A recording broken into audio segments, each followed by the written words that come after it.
சரிங்களா? அதே மாதிரி நாடகம் இருந்தது. நாடக மேடையில வந்து நாடகம் வந்து நடத்துவாங்க. அப்படியே வந்து அப்போ வந்து லவுட் ஸ்பீக்கர்லாம் கூட கிடையாது.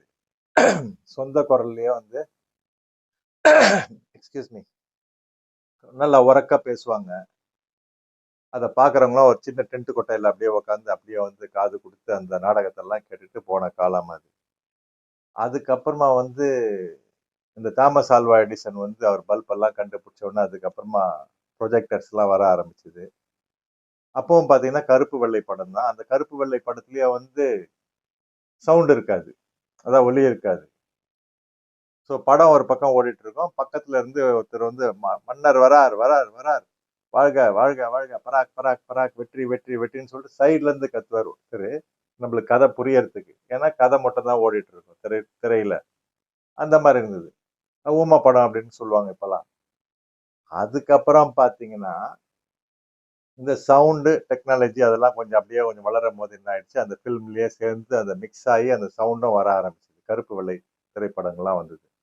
அதுக்கப்புறமா வந்து ஈஸ்ட்மென் கலரு, அதுக்கப்புறம் வந்து கலர் படம், வண்ண படங்கள், வண்ண திரைப்படங்கள்லாம் வந்துருச்சு. நிறைய வந்துருச்சு. இப்போ ஓடிட்டு தான் இருக்கு. ஸோ அதுக்கப்புறம் பெரிய பெரிய டெக்னாலஜியை பத்திலாம் நம்ம பேச வரல. பட் இது வரைக்கும் நம்ம வந்து ஒரு கருவை வந்து நம்ம புரிஞ்சுப்போம். ஸோ அப்பெல்லாம் பார்த்தீங்கன்னா ஒரு படத்துக்கு எவ்வளவு கொடுப்பாங்க அப்படின்னா 500 ரூபாய் 1000 ரூபாய் கொடுப்பாங்க. யாருக்கு? ஹீரோ ஹீரோயினுக்கு மற்றவங்களுக்குலாம் எல்லாமே சேர்த்து மொத்தமே ஒரு படத்தை ஒரு 5000 ரூபாயில முடிச்ச காலம்லாம் இருக்கு.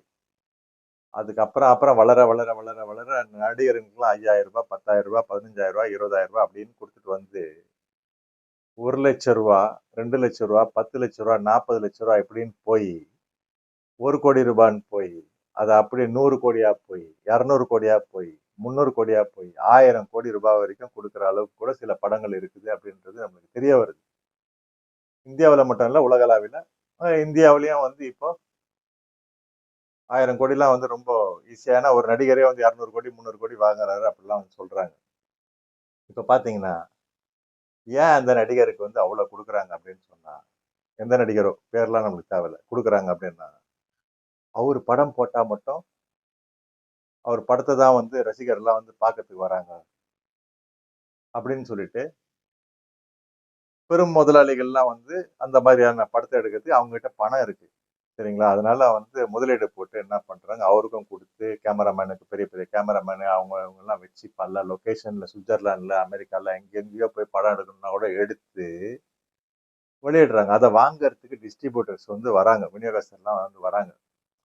ஏன் வாங்குறதுக்கு வராங்கன்னா, எப்படியும் ஓடும் அந்த படம் அப்படின்னு சொல்லிட்டு. அதுக்காக மட்டும் தான் வந்து தியேட்டருங்கலாம் வந்து எல்லா தியேட்டரும் ஃபுல்லாவும் ஆகும்.